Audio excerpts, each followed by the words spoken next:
Hi, good morning, good afternoon, or good evening, everybody. Welcome to the Selko's Global Mycotoxin Review. My name is Marcella and I will be your host for today. And with me I have these three wonderful gentlemen, which I will introduce to you very shortly.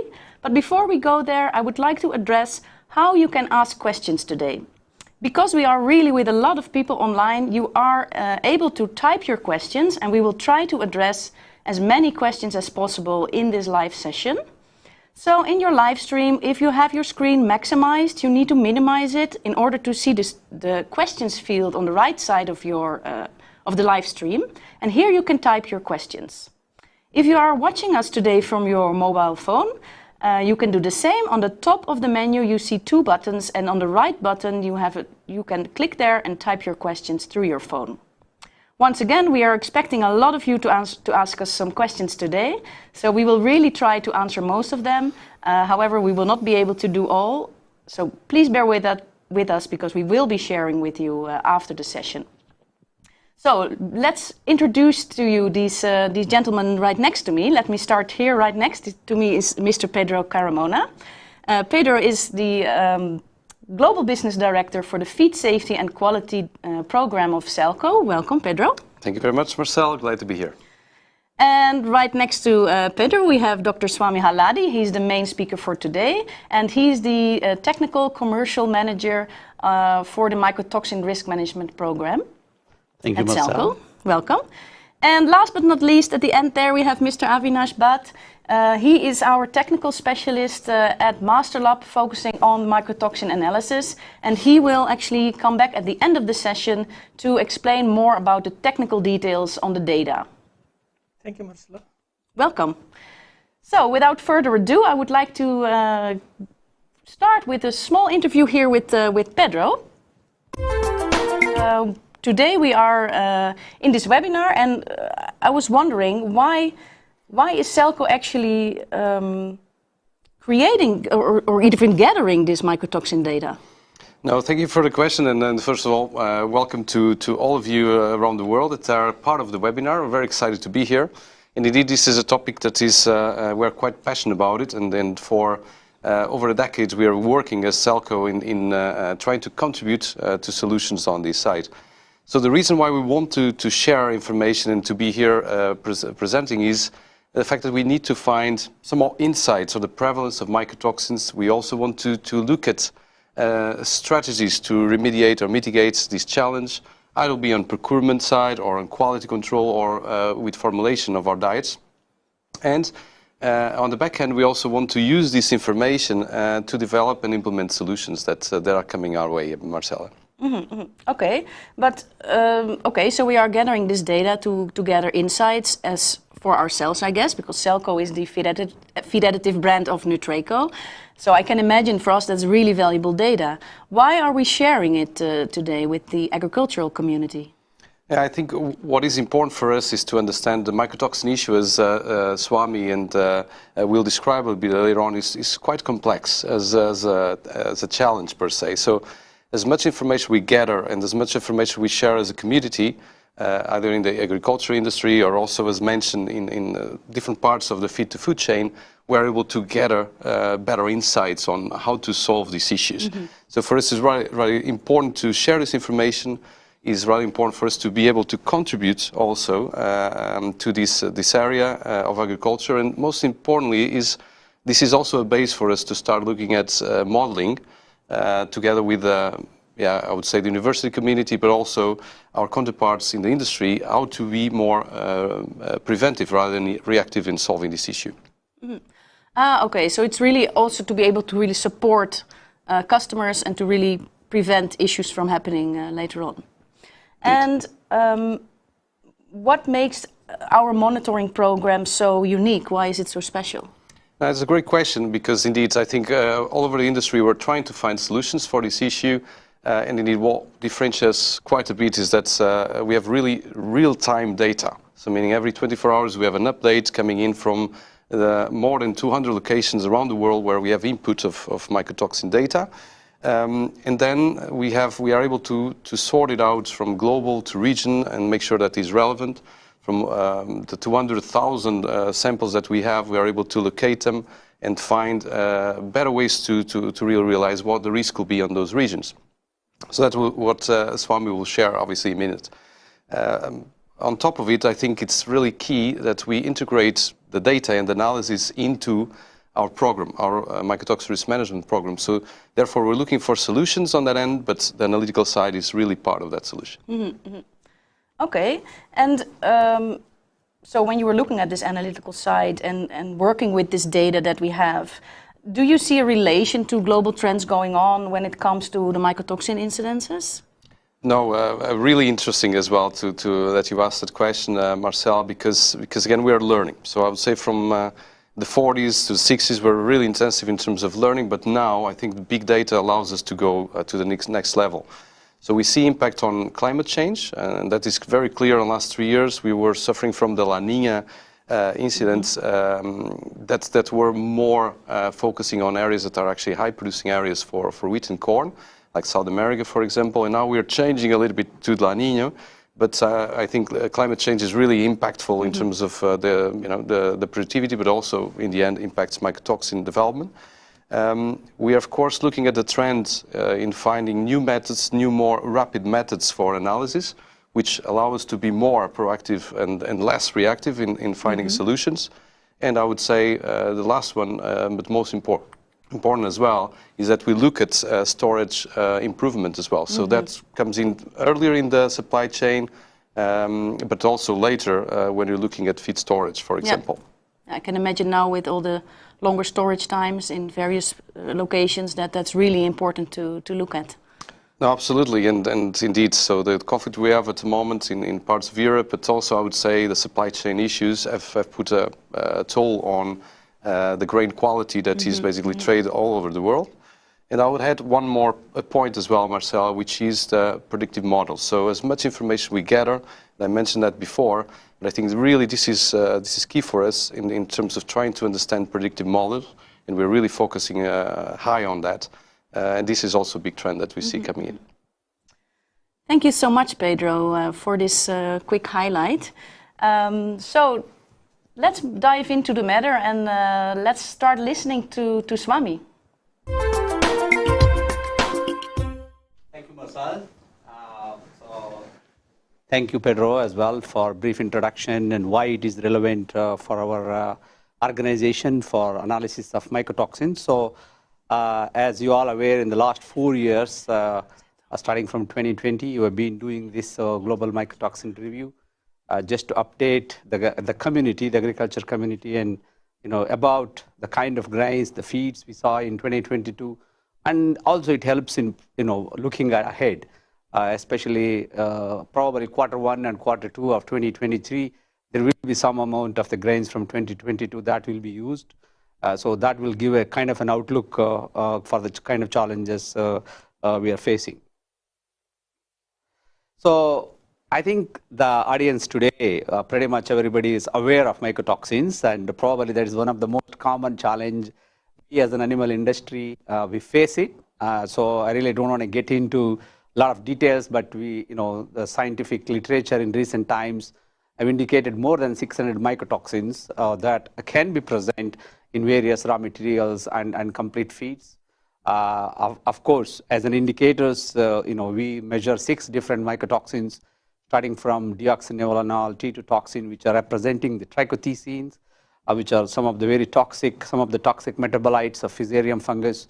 We have the non-trichothecenes in the name of zearalenone and fumonisin, which are not protein synthesis inhibitors, unlike DAS and deoxynivalenol and T2 toxin, but they are more into zearalenone, for example, more into the reproductive issues, and fumonisins, a number of challenges ranging from liver, kidney issues, as well as pulmonary edema in pigs. So, and again, you see there under them quite a few number of toxins being mentioned there. Aspergillus toxins, aflatoxins, which can be found both in the field as well as in the storage. In Asia, in Africa, for example, we see a lot of them in the storage conditions. But if you go to USA, especially, we see if there is a drought season, a lot of aflatoxins coming into the diets, particularly the ruminant diets, which can compromise the quality of the milk. And again, within that aspergillus toxins, you can see quite a few numbers of mycotoxins listed there. The penicillium toxins is, predominantly we measure ochratoxins. But again, we know that quite a few of the toxins mentioned there, they are representing the silage fermentation. During the fermentation process, the faulty fermentation process in the silage can lead to the production of some of these toxins. And they are also important, particularly in ruminant animals. Ergot toxins, they are relatively regional. That means they're more specific to the countries like USA and some parts of Europe, South Africa, Australia, New Zealand. These are the places where we see the challenges with ergot toxins. And the big challenge I think everybody in the world today is talking about is masked mycotoxins, which are very difficult to analyze. There are quite a few of them. And particularly in Europe, there has been a lot of discussion on how to evaluate the masked DON forms, masked T2 forms, and Zeralanan forms as well. So that's another area where I don't think in the next couple of years we need to have we will have a clear answer, but for sure, continued scientific intervention will happen in this area. Emerging mycotoxins at the moment is a major issue, a major point of discussion in Europe. You see the eniatins, bevoracin, quite a moniliform. These are the kind of toxins. The prevalence is increasing. So again, these toxins also can contribute to the overall toxicity. So this slide is a very perfect example of, in the last 40, 50, 60 years, with so much of scientific research, still we haven't reached even 20% of the challenges that might come from these mycotoxins. So it's going to be continually evolving over the few decades to come. So the main aspect about the mycotoxin risk management, it's not an individual action. It's actually the number of actions, number of steps, starting from the raw material acceptance, rejection at the feed mill level, the quality control procedures in place, how do they formulate the feed depending on the levels of mycotoxins. All of these play a role, and for this to happen, the mycotoxin analysis is very, very key. And as Pedro mentioned in the beginning, these methods of analysis has to be rapid because, a truck has been at the feed mill and you need to make a call whether you accept the raw material or reject the raw material. So you can't wait for days to get the clear answer. So that's what in Nutreco, in Selko, we are looking at the rapid methods such as MycoMaster, but also we use some of these ELISA methods, HPLC, LCM, SMS as well, to get as much data as possible from different parts of the world. And today I'm going to talk about more than 50,000 samples, the analysis we have done in the last 1 year. And what do we do with this? We can use this information to do the webinars like what we are doing today. We write articles about it, educating the community. And also we provide a customer-specific advice through the mycotoxin advisor in a particular sample that has been analyzed. What are the implications? What to do with that sample? What kind of toxicity we can see in animals? That also comes into picture very nicely in this risk assessment. So before moving on, I just want to all of you to keep in mind few of the terminologies because this is very important. You will be hearing me talking about percent contamination. This means the percentage of actually the commodities we have tested. Let's say 100 samples tested out of the 100. How many of them are actually containing toxins which are above the limit of detection, which we call as LOD. And we also talk about concentrations of mycotoxins, which is we indicate here in ppb, and again representing the microgram of the toxin present in every 1 kg of the commodity. And that is above the limit of quantification and taken out of the positive samples because we remove the negative samples from the list because, of course, they're not present at the quantifiable level. Then parts per billion is ppb. Then when I talk about grains, it really means that all the grains that are intact. So whether it is maize, wheat, barley, oats, so which are intact with no further processing. When I talk about grain byproducts, these are the commodities that have gone through some sort of processing of grains. So maybe DDGS, corn gluten meal, those kind of things will come into that list. Protein meals are all the commodities with high levels of crude protein, and usually they go through some kind of solvent extraction. So all the meals comes in there, including the animal origin meals like meat compound meal, fish meal, etc. And other protein products, we do have a big list of protein sources like peas, so those also comes under a separate category because you know that depending on the processing of the beans, the mycotoxin content changes depending upon how much portion of the fiber is there in these protein sources. So in terms of the data, as I mentioned, more than 50,000 analyses we conducted in the last year. 42 countries were represented in these. The raw materials was a major chunk. 64% of the samples were raw materials, and about 36% of them were complete feeds. And you can see there, starting from the aflatoxin was the major analysis, followed by DON, ZIA, fumonisin, T2, and ochratoxin A. In terms of the countries represented, 42 countries were included in this kind of analysis. Starting from Czech Republic in Europe all the way to Vietnam in Asia, we have quite a few different countries represented. In North America, for example, most of the Canada and USA represented that region. So by the sample group, of course, in order to make the analysis a bit simple, we put all the feeds into one segment, around close to 19,000 samples there. Grains around 14,000, grain byproducts close to 7,500, protein meals around 5,000, silages, sizable number of silages were also there, close to 2,500, and some unspecified samples. And I think this is where I want to encourage the listeners. Some of them may have contributed to the analysis. More we specify the samples, better it is for us to have an idea about classification of these different ingredients. So the variation within the sample will reduce as the number of samples increases.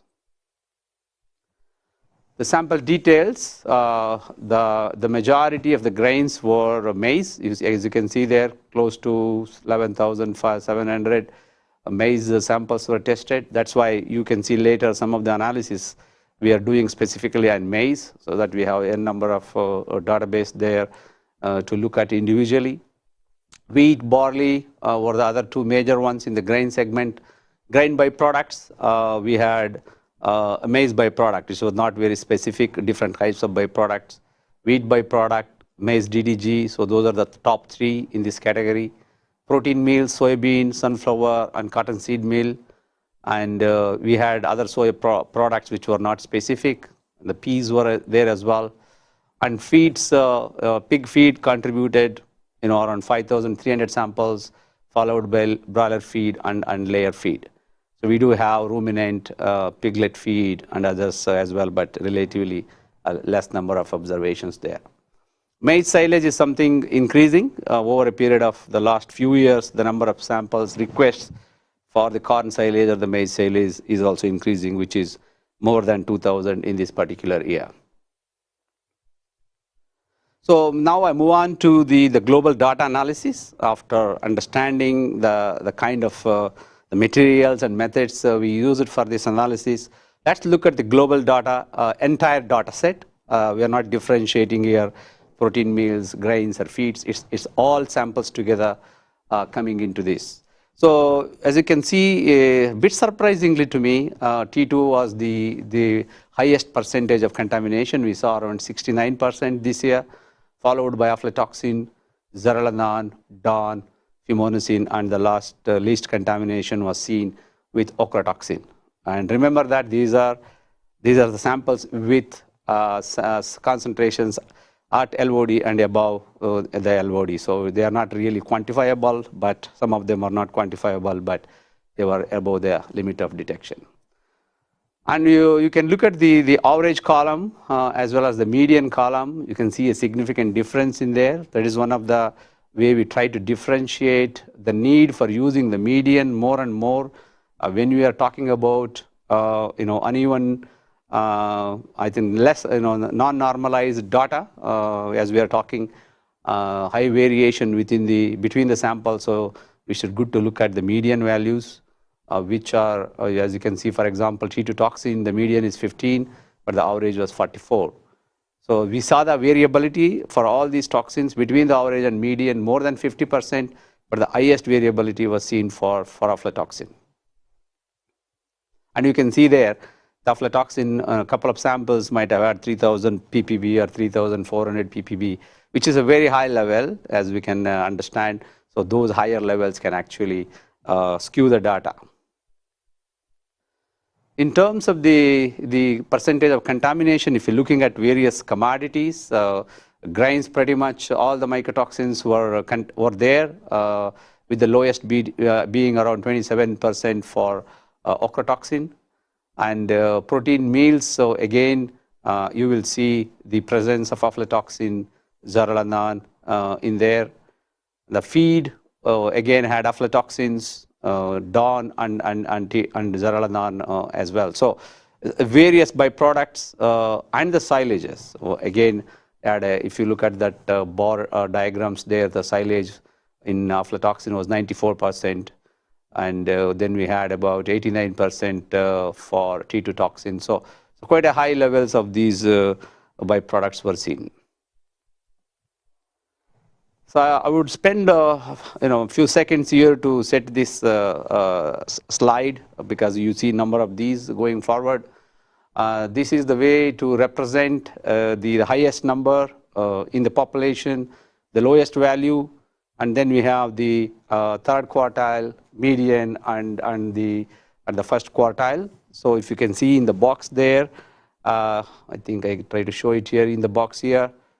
So this is the third quartile, this is the median, and at the bottom you can see the first quartile, and anything below this, the lower number, then we call it as some kind of outliers. So this is a very nice distribution because we have all the samples taken into consideration. So you can see the density of the data as well. And what you can see here is the variation between the average and the median for aflatoxin is very high. See the distance between both of them. Whereas if you look at the DON and fumonisin, the difference between average and the median is relatively less. So that means aflatoxin variation from sample to sample is much higher than that for DON and fumonisin. And the same thing applies to ochratoxin. It's a bit more like aflatoxin in the distribution. And T2 is kind of in between. And zearalenone is again a bit of a variability we observed, because this is the diamond shape is the average and the median is in the center. So this is a better way of representing the data rather than just looking at the average. What about the individual different types of commodities? I am just highlighting few of the things here. For example, in case of aflatoxins, so we saw the median for the feed about 5. This is the highest we observed. And then for the ochratoxin, I think we saw about 6 parts per billion for the protein meals. For the T2 toxin, the highest median we observed for 25 ppb. This is for protein meal. Again, this is a very clear example that protein meals can contribute to the mycotoxins. Probably not so much to afla, not so much to the DON and fumonisins, but T2 and ochratoxin contribution of the protein meals is quite high. And if you look at fumonisins, again, we are seeing around 1020 ppb for the feed as the median value. DON, I think I already mentioned, the highest was seen in the grain as in the byproduct, That's expected. So byproducts like DDG usually has 3 times more mycotoxins or DON particularly as compared to that of the grain itself. And then in the Zeralanan, for example, we saw about 188 parts per billion for animal product. And this is a bit surprising to me because generally considered animal products like meat cum bone meal or fish meal, they don't contain a lot of mycotoxins. So this is an area where we need to look at, is it really happening? There is some aberrations. We need to take a look, deep dive into this further. So in case of corn, specifically if we look at maize, as I said, close to 12,000 samples were there. When you start looking at that, the similar trend for aflatoxins, high variability, you can look at compare the average from the median in the center of the box is quite a bit of a distance there, so high variability. But again, similar to the overall samples, less variability for DON and fimonosins, and again more variability for okra, the T2, as well as Zeralanan. So apart from DON and fimonosins, the variability is quite high between the average and the median. So this is about the raw materials, different kinds of raw materials, as together as a whole. But further, we looked at within the feed, because as an animal industry, we want to look at more closely different species of animals. And in the poultry feed, we tested broiler feed, layer feed, quite a number of samples were there. And one thing interesting I observed is for fimonosins particularly, you see more of fimonosin in the broiler feed as compared to that of the layer feed. And I think that can be easily explained, the fact that broiler feed contains a higher percentage of corn as compared to that of the layer feed, and usually fimonosin comes from the maize or the corn. And for other toxins, I think it's pretty much similar for broiler and layer feed.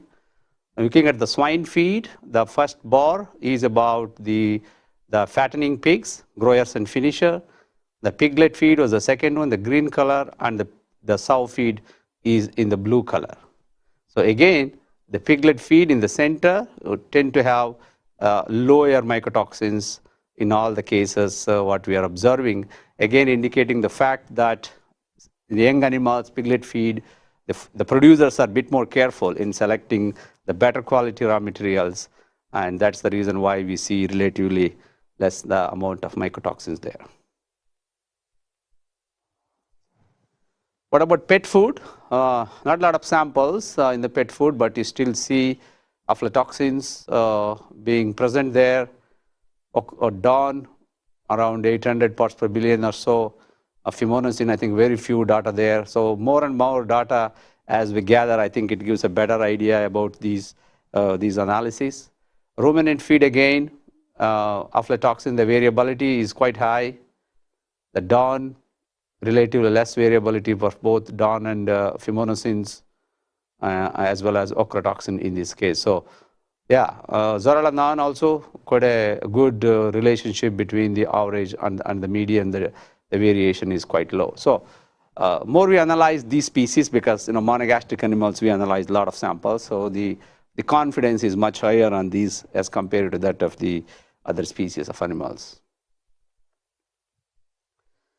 So since most of the audience today is from the Europe, North America, and LATAM, I will deep dive into some of the specific trends we are seeing in these regions.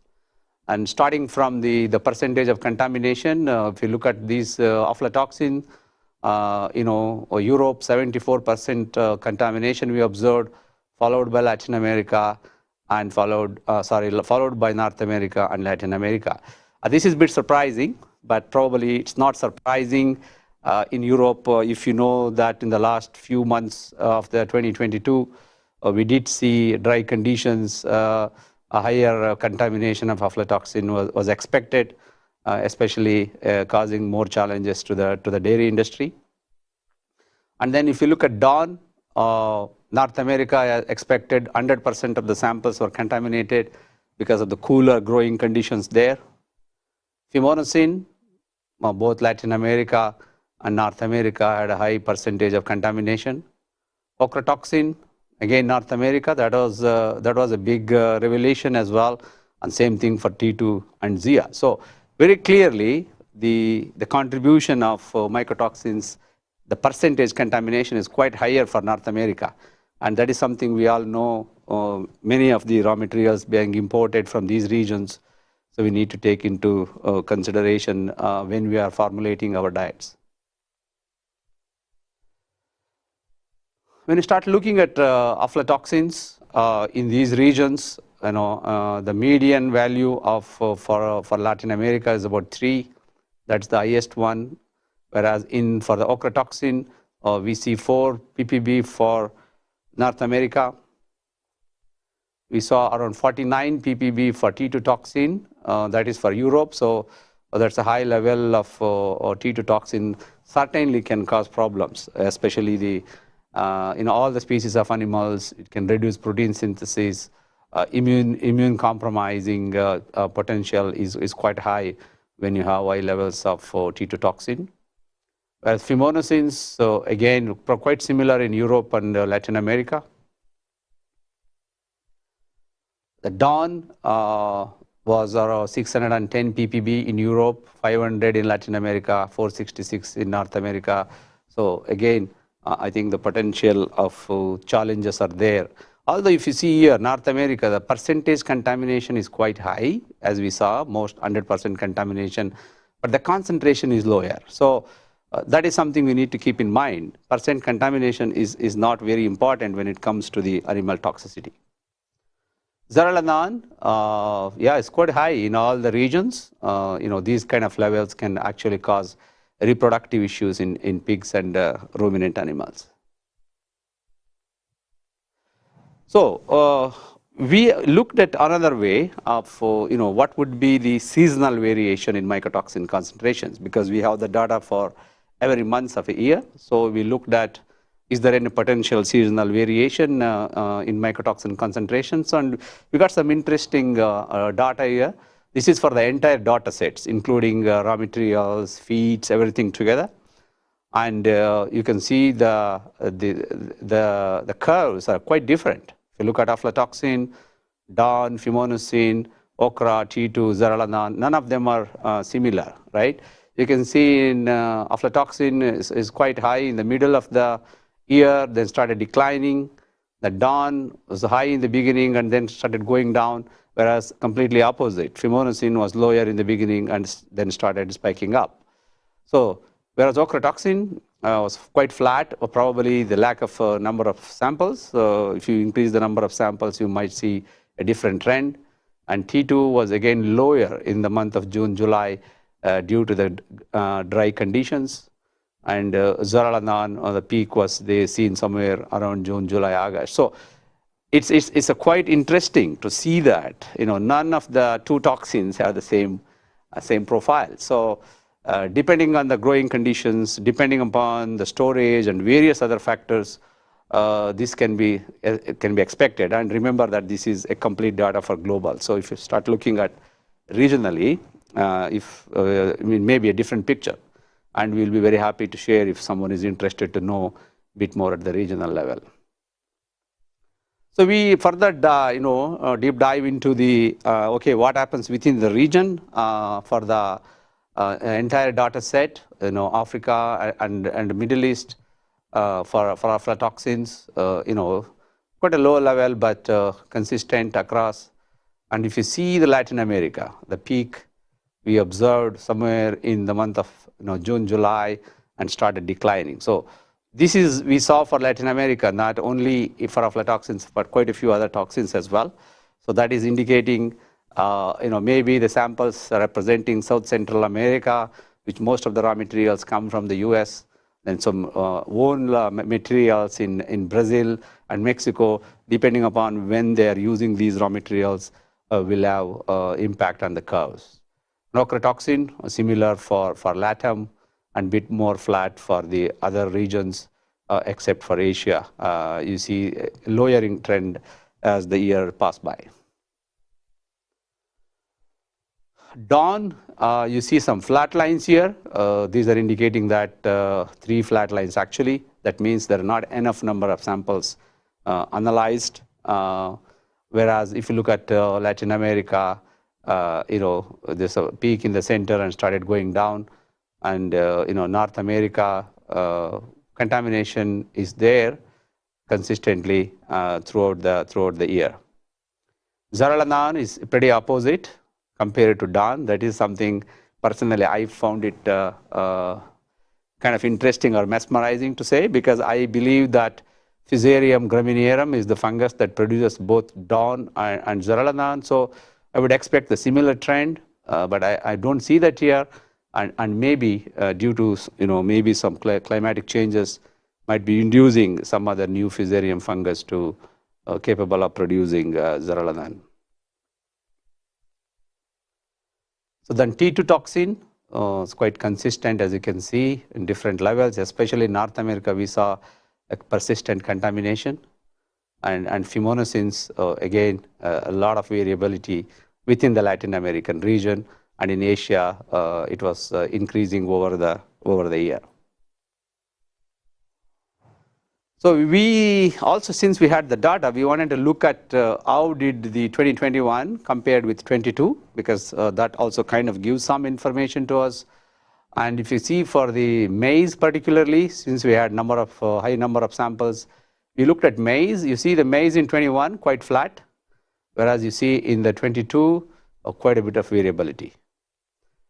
The same thing, the opposite trend for DAN for the 2 years. Again, opposite trend for maize,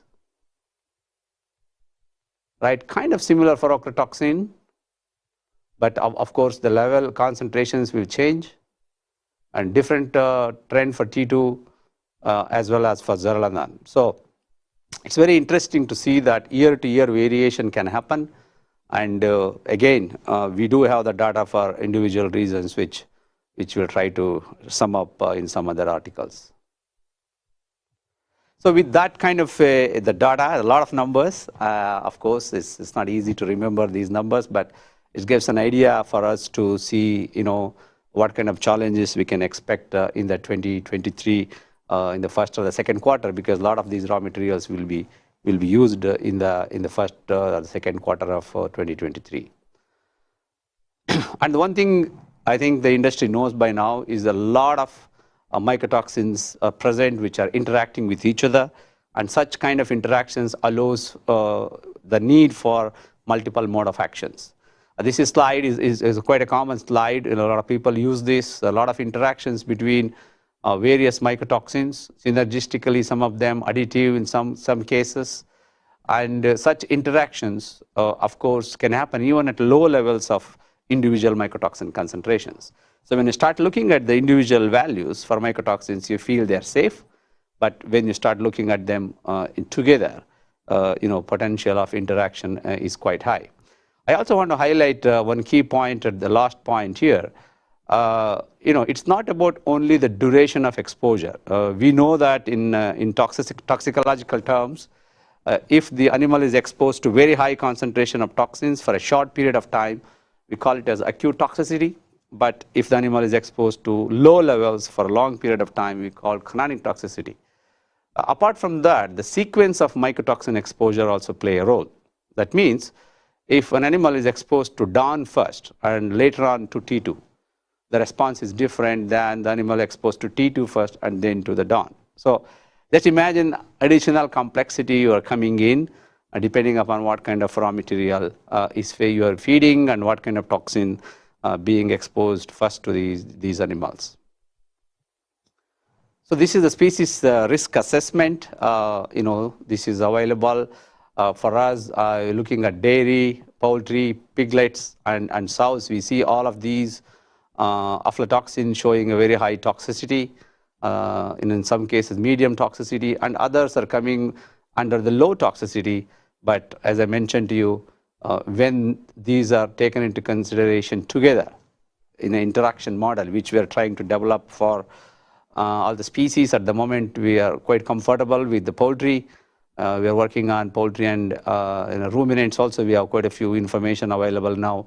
So we can come up with a model when you have the low levels of multiple toxins, what would be the interaction, and we can get a nice interaction bar at the end of these slides.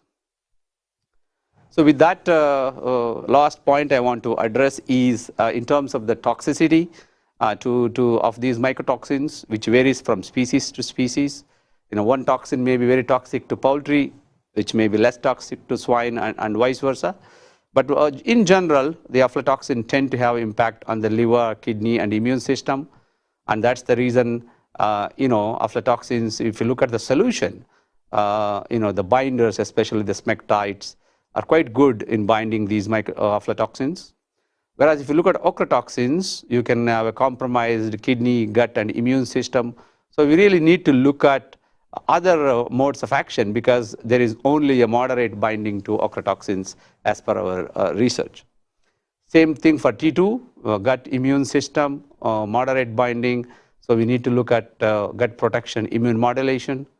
Zaralandan, reproductive system, again moderate binding. So this is an area very important to look at, what other interventions we can do to maintain the reproductive status of the animals when exposed to Zaralandan.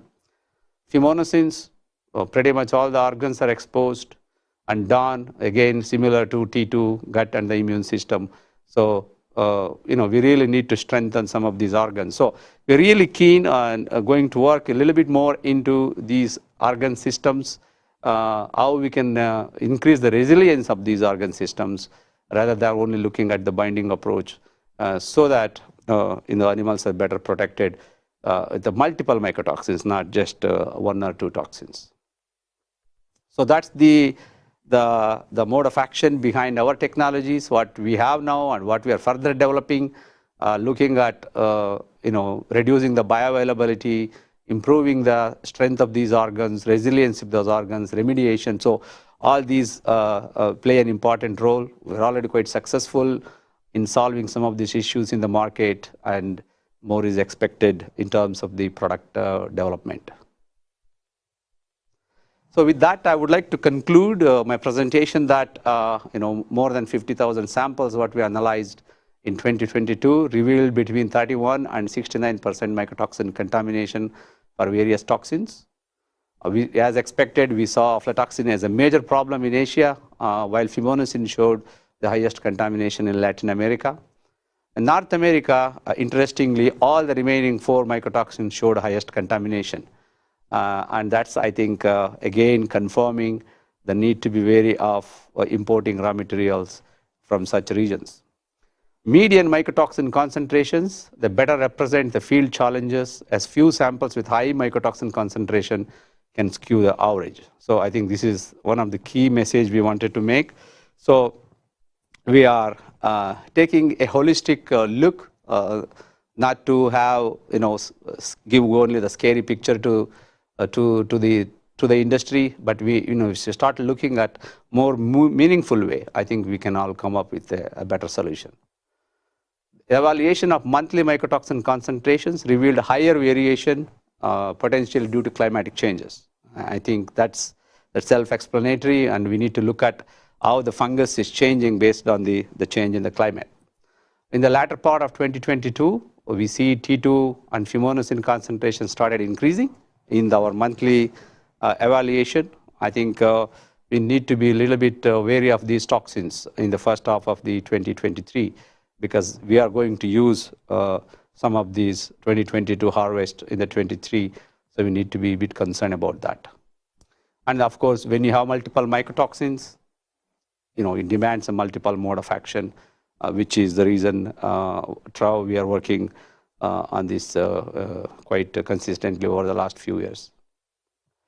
I would like to acknowledge my colleagues at Master Lab, Ellen and Avinash, for their contribution. Of course, Avinash is right here. And Global Feed Safety Team, Marcela, Pedro, Guanlin, and Pim. And of course, the GSS team members who are also play a significant role in converting this information to a more user-friendly to our consumers as well as the customers. With that, Marcel, over to you for question and answers, if there are any. There we are. Thank you so much, Swami. And as you see there, we have Mr. Avinash joining us for the deep dive into the data and the questions that are there coming up. A quick reminder on how to ask questions. If you are viewing us on your desktop in full screen mode, you need to reduce the size of the live stream, and then you will see a questions box on the right of the screen. Feel free to type your questions there and we will try to address them. Again, if you're watching us on your phone, there is a button at the top of your screen where you should be able to click on this blue button where you can ask your questions as well. So feel free to keep them coming as we go through our questions and answers. Once again, thank you so much for your presentation today. To start with you, Avinash, a question that we actually got, question that we got was on contamination. Even though we can see 100% of samples that are contaminated, the median actually can still be low. Can we explain this? Yeah, well, this is it's a very good question. So because you might have already seen the graph, particularly on the box plot. Mm-hmm. So there actually you see the distribution of the contamination from the lower to higher. So there actually find this actually what we many times I will also explain. This is a median level because it's a mid-term. Actually, it's a middle. Actually, if you categorize the sample value according to this one lower to higher, then in the mid region. So you will find because most of the samples lie within the low levels of concentration. So, but only few of them are showing really high level. So that's why actually median. So it's a median. So this is coming a very low level. That's why actually so median is going to be a really good indicator, particularly when you're analyzing this type of analysis. Yeah. So it's actually a more reliable way. It's a more reliable. It is a non-normalized data, if I'm correct, right? Yeah, this is actually the median. This is actually for example, we are taking average or mean. So this is actually good for an evenly distributed. So normally distributed. Say that when you distribution curve, that's called a bell-shaped curve. So this is a normal distribution, but it's skewed because it's something is suddenly going up. So because high level of, you have seen that one mycotoxin level, because very high level, it's jumping, that is causing average value into the completely higher level. So that is not reliable. Actually, it is not a good indicator. That's why actually median should be a good indicator because it will not affect it. Yeah. Does not get affected by the jumps. Okay, and actually it's quite nicely connected maybe to the difference between the percentage of contamination or the mycotoxin concentration. Can you explain a little bit more about that? Yeah, I think the percent contamination, I think someone had this similar question as well. So in North America, for example, we saw 100% contamination pretty much for all the 4 toxins, apart from I think aflatoxin and some other toxin, right? So when you have that kind of a contamination, you expect that raw material should not be used, right? No. But it's not the case, because when you start looking at the concentrations, which is how much of this positive sample is having the concentration, I think we saw around 400 to 500 parts per billion of DON was present in North America.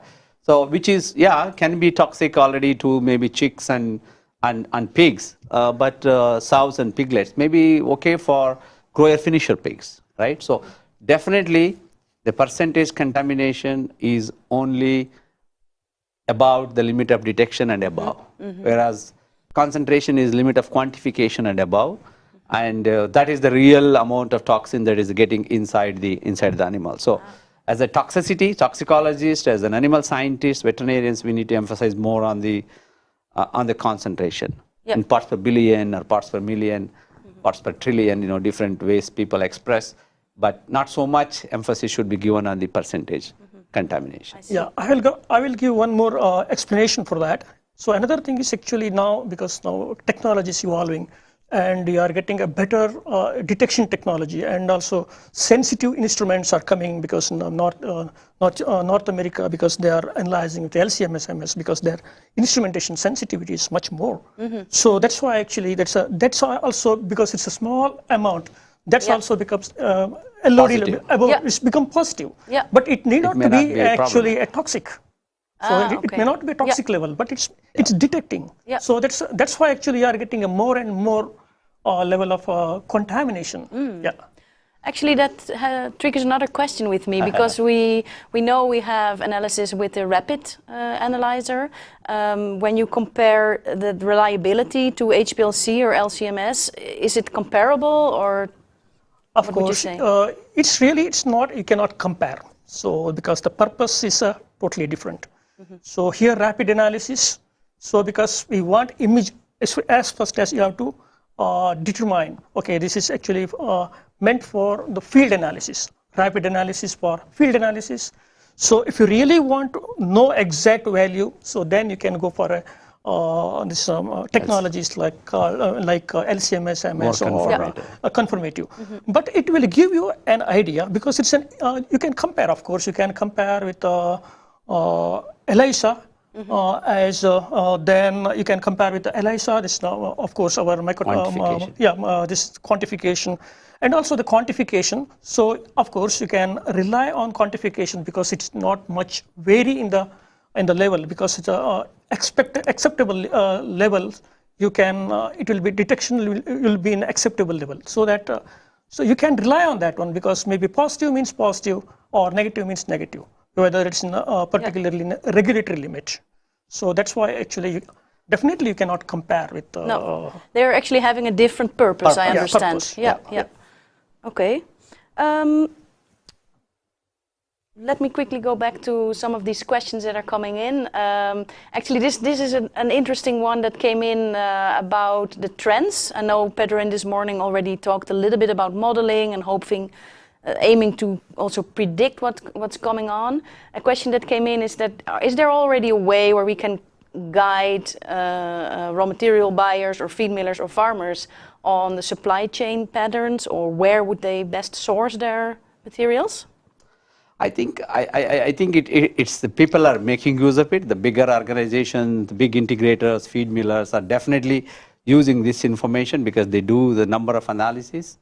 But in order to be really making an impact, you need to have these analytical instruments set up at the place of harvesting, right? Yeah. So let's say you are harvesting the grain somewhere in the Midwestern region of the U.S. So after harvesting, immediately you do the analysis and make the decision, right? So still a way to go, but I think the bigger organizations are already using the lot of data they have. Depending upon the level of toxins, they will decide whether to include that corn at 50% instead of 60%, or 30% instead of 60%. Okay. So they use these. They're already adapting. Already, some of them. I mean, again, you need to have the data set. Yeah. You can't play with very small number of data. Yeah. So I think it is possible, but I think, as Pedro also mentioned, the prediction and all those things, a lot of data from the climatic conditions, the soil conditions. There is a program called Downcast in Canada, as per my knowledge, where they will take the soil conditions of a particular location, what is the temperature, humidity of the next year. So based on that, they can predict to some extent the potential mycotoxin challenge. So, but it's not very common. No. It's really something that needs to be developed further. Yeah. Okay. And then speaking of these different stages and the storages, Avinash, can you tell a little bit about in what stages of the plant development or during storage the mycotoxins start to occur?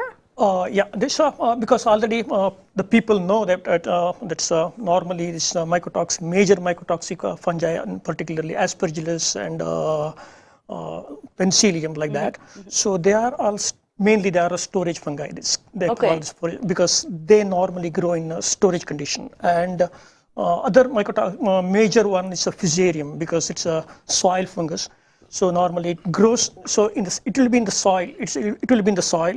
When it's normally it will enter through the roots into the plants. Okay. So when suitable climatic condition comes, then they produce mycotoxins, and in a particular stage. So that's why actually you are seeing the variation.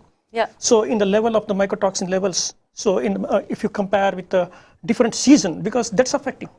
So that's why. And another thing is a storage condition, because the certain times, particularly for aflatoxin, you can say that because it's mainly a storage mycotoxin.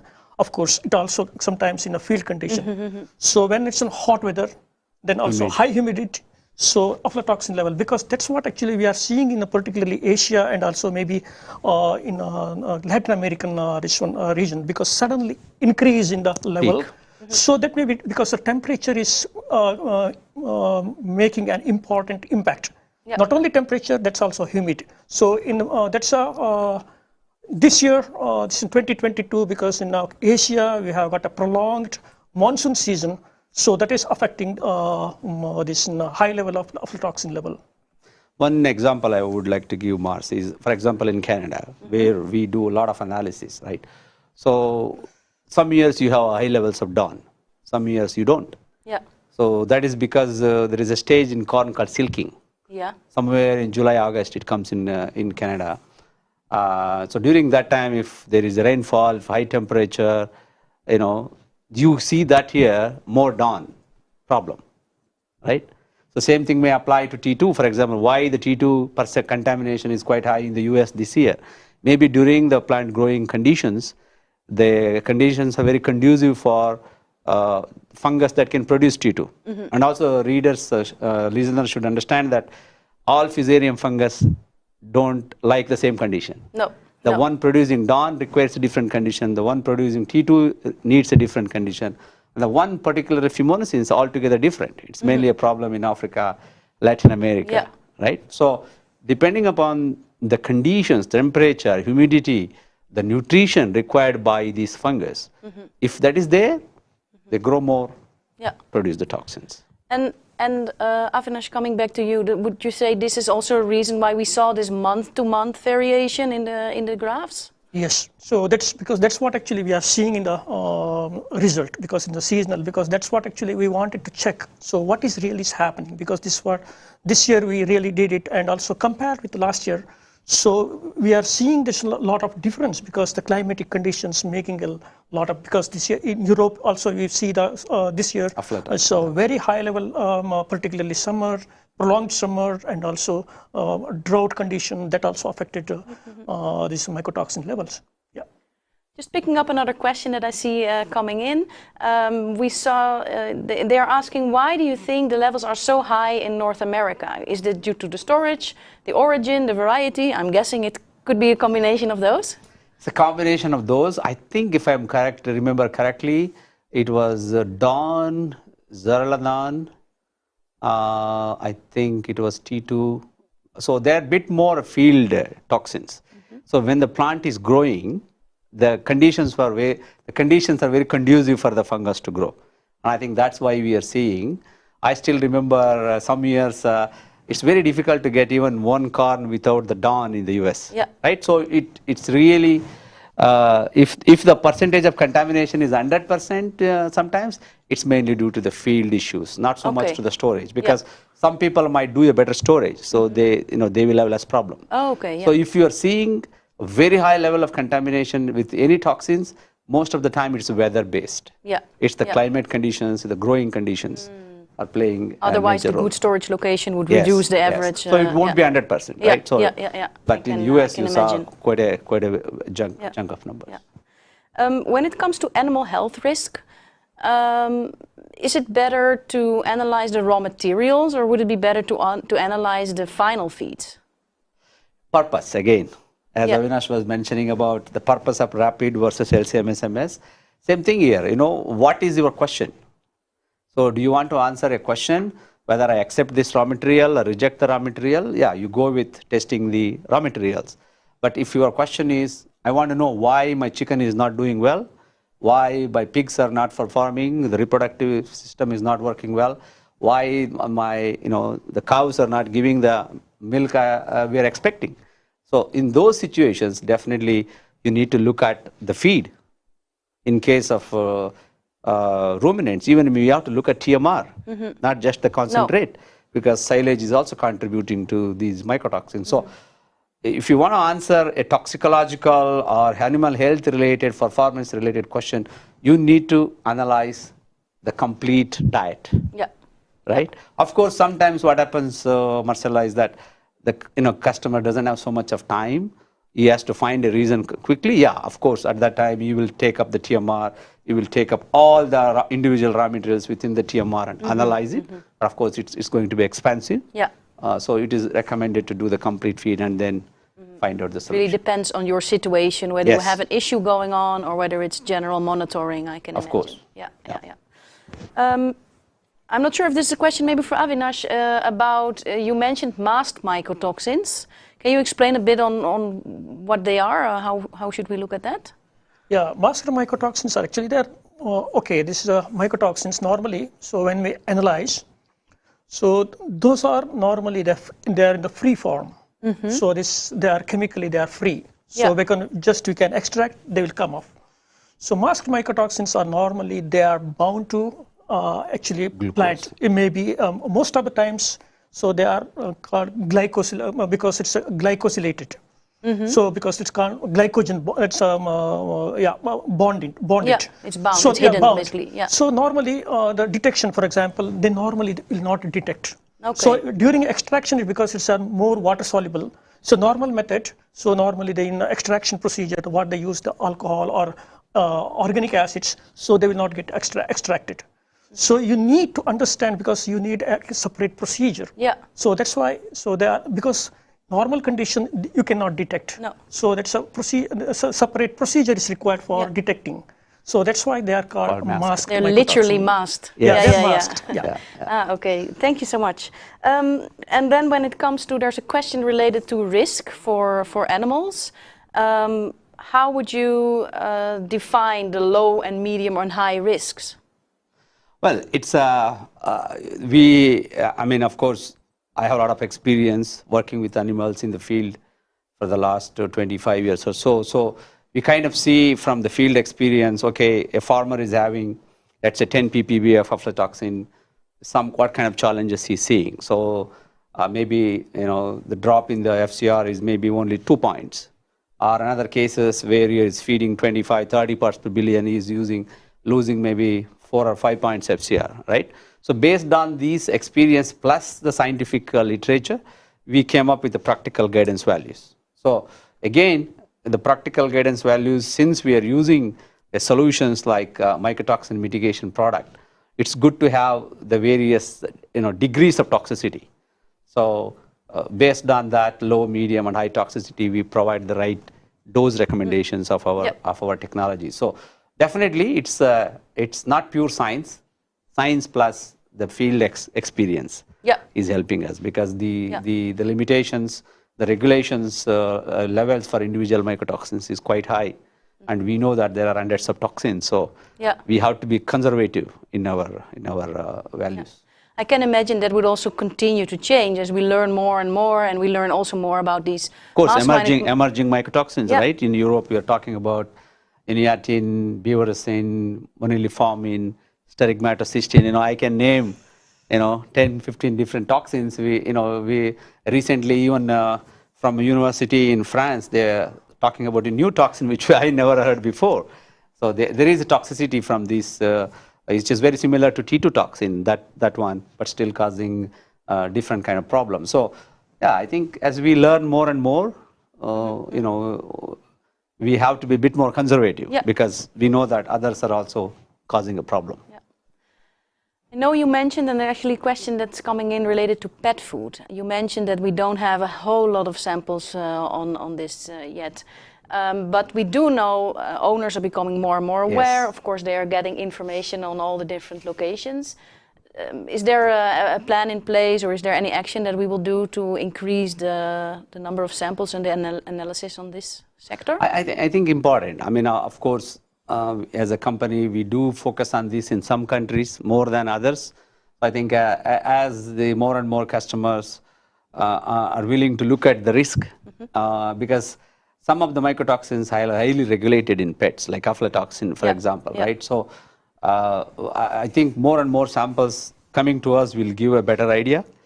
But in US, Mexico, some of these big pet food countries, yeah, analysis is quite high. So I think that should be repeated in many other countries to get a better number. Okay. Let me quickly see what other questions we have. There's a question that came in whether we have any information that we can share on the portrait of vomitoxin and zearalenone. That's always a difficult one for me. in corn, in Canada actually specifically. Oh, yeah, I think we can look at that. Yeah, because as I said, within the amount of time we have, we cannot go by country, right? So that is why we, even whatever we presented today, it's a bit already too complicated, right? So you can't remember so many numbers.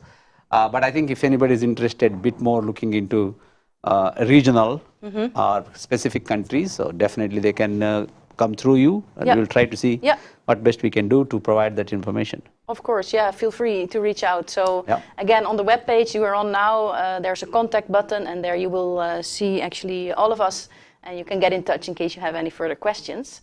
I see a question whether if somebody is looking to reduce the risks, like the level of fungi or the level of toxins, what is the best place for them to start? Well, I think it has to start from the, unfortunately, I worked in Canada quite a bit, right? In Canada, the farmer would have like 2,000, 3,000 acres of land.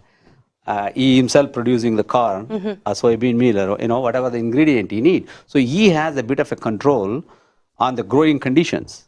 He can make sure that the fertility of the soil is good. He can make sure, the harvesting condition is the correct.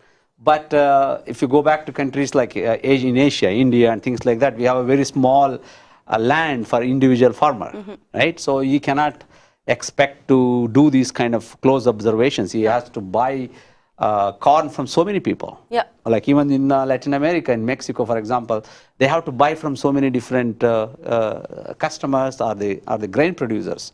So for them, it's very difficult to be a bit more specific to manage in the field. But what they can do is that, one is they test for the mycotoxins. They ask the supplier to give the information about mycotoxins. If they're exceeding the limits, then of course they need to be checking with them why, and probably they should reject in some cases, because that's important for their quality control. And then once they come to the feed mill, you have a better storage, hygienic storage. Even within the feed mill, when you're producing the feed, you need to be hygienic.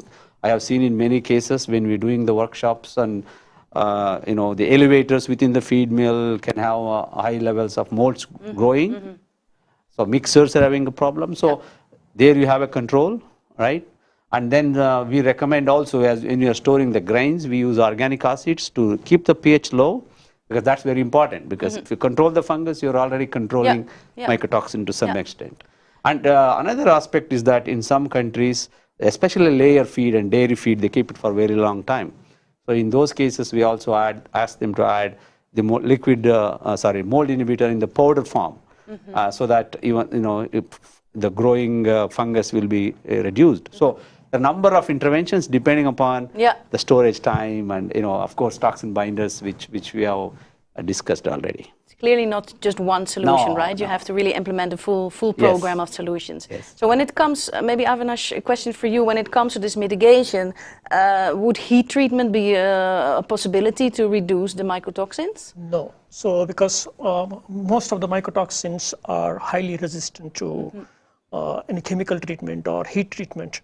So you cannot only, I think, citronine and ergotoxins are slightly sensitive to heat treatment, but definitely the heat treatment will not help in that the mitigation of the mycotoxins. The rule of thumb: acids kill fungus, but not the toxin. No, you really need this, this combination, right? Because I can imagine if you have a problem with molds and you try to reduce the molds, the toxins that were already there will not be gone. Will continue to heat treatment will not work, and that's why we really need to have this program in place, right? Particularly that's fusarium mycotoxins. So they are already there. So because they are not producing. So of course we can control the aspergillus particularly in the conditions, and then you can stop again increasing the levels of the mycotoxins, like aflatoxins and other. But you cannot, fusarium mycotoxins, you cannot stop. Maybe I'll just go to one last question to close the session, give the people a little bit of their time back for today. Okay. There's actually a question related to mycotoxin risk in aquaculture. Do we have data on aqua as well? We did actually, to be honest with you, I had a slide, I removed it. The reason is that, you know, the number of observations were quite small. So because if the variability is very high, it's not good to show that. But we have a little bit more information in the fish feed as compared to the shrimp feed. But I do know that shrimps are quite sensitive. I think that is something, you know, more and more of my colleagues started working in that area, and farmers, of course, when they are in touch with them, you know, they will send more samples. But yeah, what we have seen is that shrimp is more sensitive compared to the fish, what we have seen. And yeah, I think only we need to get more samples. Yeah. Because see, 1 or 2 samples, you should not make comment. No, I think that's what the whole point of our way of doing things is that, you know, you need to have right number of observations to make a conclusion. Again, for the same thing what Avinash mentioned about average, median, you can't get a median with 2 or 3 numbers, right? You need to have quite a big number of observations. I can understand. It's similar to the pet food, I can imagine, the number of samples. And because we want to give a reliable prognosis, that we need a bit more samples for those. Thank you so much, gentlemen. Thank you, Pedro. Thank you, Avinash. Sorry, Pedro. Thank you, Swami. I'm so sorry. Sorry for that. Thank you, Pedro, as well, for joining us at the start of today's session. For you guys online, we are recording, so we will be sharing it with you after the session. Thank you so much for dialing in today, and we really hope to see you online for our next live events. Thank you. Thank you so much. Thank you. Take care.